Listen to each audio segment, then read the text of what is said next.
Hey YouTube, it's been a long time and I apologize for that. I haven't posted a lot of videos, life's been crazy lately, but I plan on changing that actually right now. So I've got a bunch of videos queued up. They're going to be posting throughout the next few weeks.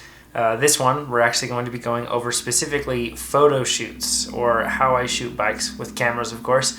And we're going to go over just a few specifics. Now in this case, I went out and I shot some photos with my friend Paul. You'll probably recognize him. We aren't going to go into his story. I promise you he's working on telling his own story. So I can't answer many questions on that, but yes, he is a bit of a miracle, but we went out to shoot his bike. It's a new bike that he got from Scott, and I wanted to walk you through how I go about shooting the photos and then also how I edit them. So let's go check it out.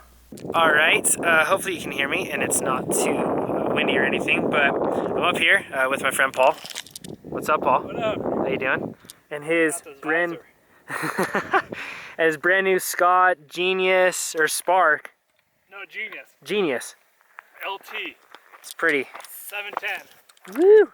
So we are going to take some pictures of this thing. Look, it's a mid-fat bike, pretty sweet. So plus bike. So we're going to take some pictures of it, and I'm going to break down exactly how to do that. So I'll show you the gear that I'm using right here. So right now I'm on an RX100, which is a really good camera, and it would take perfect shots for you if you wanted to do that. But in this case, I'm using a Sony A6000. It's an older camera. You can pick up the body for super cheap, and then the lenses are pretty cheap for Sonys like that. Sorry. Captain Moto's going crazy. So, anyways, it's the Sony A6000, and I'll show you what lenses I'm going to shoot with here. Alright, so this is the camera right here, Sony A6000, as you can see, Sony. And right now I have a 20mm lens on it, and I'm not going to use that for shooting this subject of a bike. Instead, I have a 50mm 1.8, let's see if we can get it to focus, a 50mm f1.8, and it doesn't want to focus. But this lens right here, I'm going to get camera nerdy, but basically it's a 50mm lens, but it's on an APS-C size sensor. So full frame in camera words is like a sensor, like a square, right? Like this. And that's 35mm more or less. APS-C is a smaller sensor size than that. So it's not full 35. They call it APS-C, and as a result, you get something called a crop factor. All of this is crazy tech, nerdy camera stuff, whatever. But basically, this shoots actually more like an 85mm lens on this camera. So that just means that you get a really tight angle when you're looking at things instead of getting something that is more wide. But since it has a 1.8 aperture on there, basically that lets us get something called bokeh. And bokeh is something that it's basically like when you see a picture, and I'll put one up right now, where a bike is in focus, or the subject's in focus and the background's blurred out, and if there's lights, they'll look like pretty soft little balls in the sky. So that's always looks nice for a portrait lens. So that lens is pretty darn good for portraiture, and that's what we'll be using now. A couple things on how we have it set up. You'll notice that I have the bike backlit right now, so looking into the sun and the bike, and somebody might think that's bad, but with really good cameras you can actually do a really good job of still pulling out the detail in the bike, but then kind of having the background have this magic glow to it. It's kind of a thing that a lot of mommy photographers, which that's not a bad thing, but they get kind of bagged on a lot for, and that's kind of silly. It just looks really good. So we'll shoot this thing. And also another thing, never shoot, or you don't have to, but try to shoot from a different elevation. Shooting down low makes things a little more interesting. Shooting up high makes it a little more interesting. We'll shoot in chest level too, but that's a good way to look at it. And then we'll go over the specifics of exactly how we shoot it and then how I edit it coming up.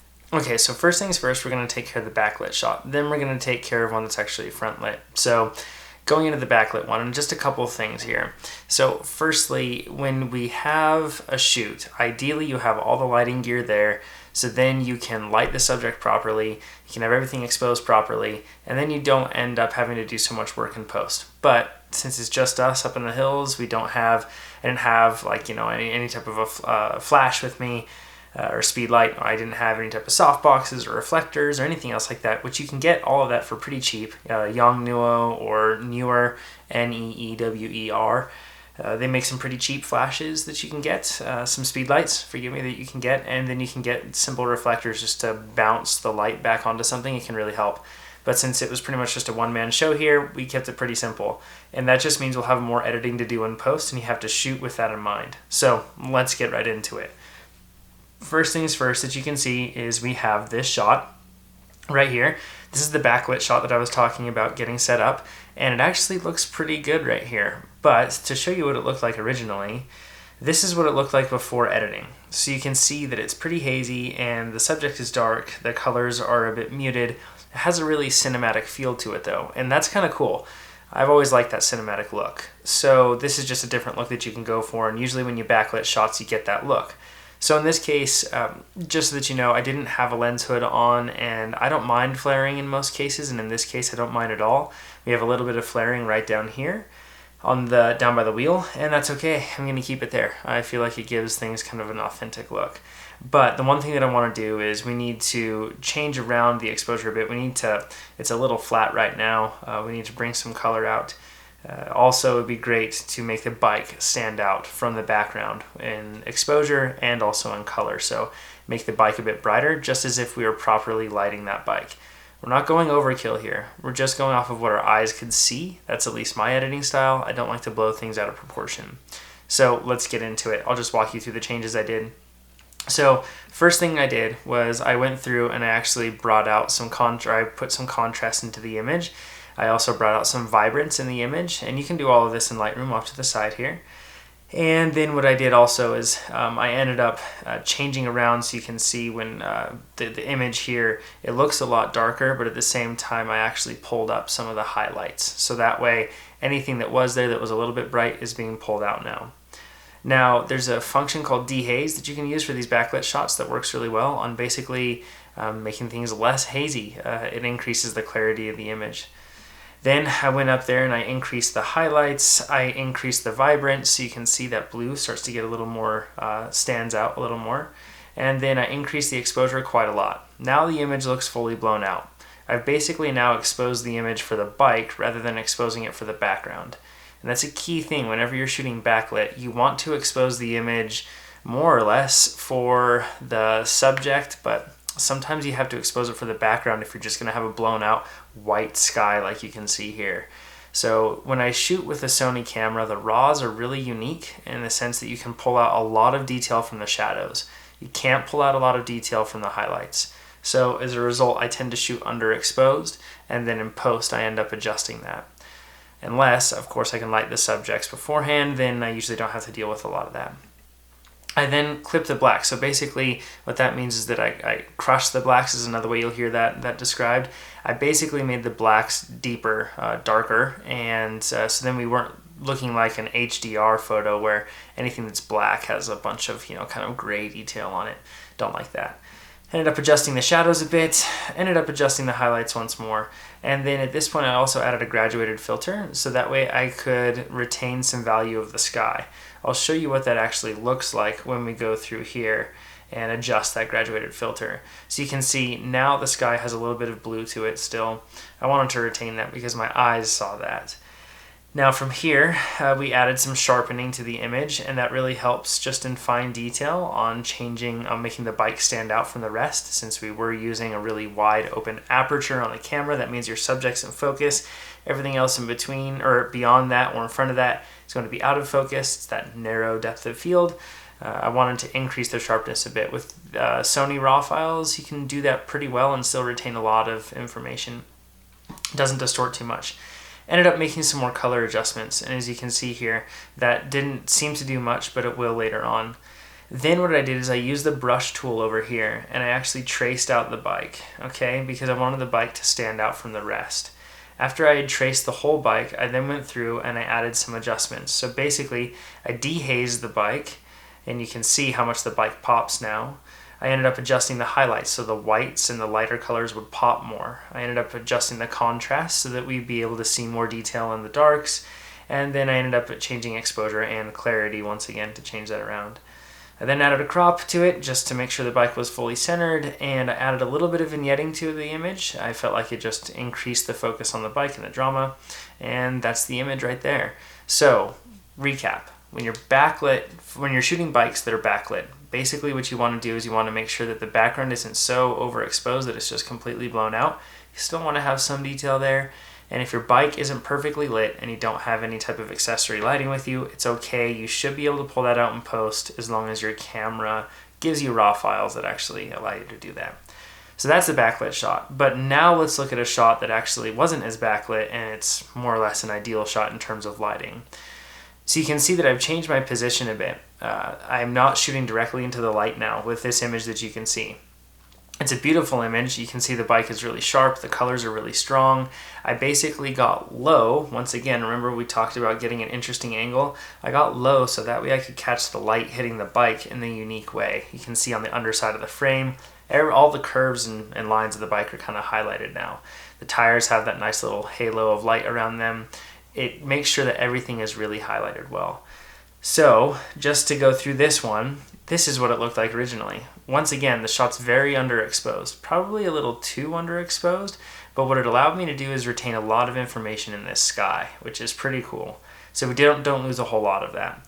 I end up increasing the exposure. Sky's getting pretty bright here, but the bike is getting pretty bright. I then increased the vibrance of the image to once again pull out some detail, saturation, and then I ended up pulling some detail out of the shadows. So now it's actually looking pretty good. I've got those shadows, it isn't so dark there. I ended up clipping the blacks because I didn't want things to look too over-pulled there and look like we're doing a silly HDR image. And then after that, adjust some contrast, and then exposure once again brought it up. Now I traced the bike once again with a lot of the brush strokes, and after that, I ended up adjusting shadows, blacks, and exposure once again. You can see basically what that did was that brought out all the details in the bike that were hiding before, especially in the shadows. Now the bike really pops. Now one thing that I did here is I defringed or basically removed the chromatic aberration. And that can happen basically when you have so much light shining onto something and you have a wide open aperture. A lot of the time what you get is you get so much light information that you actually get distortion, especially around the edges of things. So if you see the cables here, you can see how they're kind of purple. If you scroll down here in Lightroom and you go down to defringe right here in your lens corrections, what you can do is you can add an adjustment so that it cuts out any color that falls within these two little nodes here. And this is how you increase the amount that's cut out. And you can change those nodes that it cuts out, certain colors within that range. So you can see that once I cut this out, the cables themselves and everything else, I can still retain a lot of information. It doesn't gray out the image, but I've just removed that chromatic aberration, and as a result, the image looks a whole lot more clean when you look at it up close. So if I hold it here, the cables have a strange purple hue, and then if I go back to the edited version, it doesn't have those. Certain RAW files don't do well with that, but Sony RAWs do a very good job with that. Finally, what I ended up doing was adding a little bit more brush strokes to it, added a vignette, and then I ended up bringing up the exposure because I felt like it was a little down. And that's the image there. So that's more or less how I shoot bikes. Now going on from that, you'll see that I shot a few different close-ups of the bike. And basically what I like to do is I like to look at either the brand names or model names that are on the bike, get pictures of those, but also intimate contact points, so ones that you'd be familiar with, or key points on the bike. So in this case, the tire. You can see that I got low. I have some bushes in the foreground, and then the tire's logo, or the logo on the rim, is in focus. That's an important thing to do, to have something in the foreground that can be out of focus, especially when you're shooting with a wide open aperture like this. It gives the image a lot of depth, looks really good. Another thing, the pedals, another important spot to take pictures of. Then I usually like to get a shot of kind of the lines of the frame and the suspension, so an image like that you can see there, or I'll go here, and this is kind of more like an intimate picture of the bike. What I mean by that is the fact that it highlights where you end up seeing the majority of that bike. So you end up seeing the bars and everything else. This image wasn't finished, edited or anything else like that. You can see it's really dark, but basically getting a picture of the front of the bike, that's your view all the time when you ride it. So it's a really cool point of reference for people. Also another spot, when you're riding the bike, looking down at the top tube whenever we're climbing hard, that's a common look. Head tube badges, plenty of different shots. So that's how I take photos of bikes. Just to recap, you can just use a camera, you don't need expensive stuff, and you can use pretty much any camera you have, as long as you are setting up the shot right.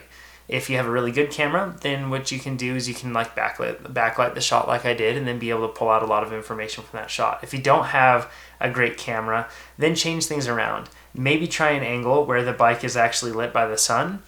That's going to take a camera like an iPhone camera, and it's going to allow it to perform much better, kind of like you see in this image here. And once again, change your elevation, go up or down. Don't be afraid to change that around, and always try to get a unique angle.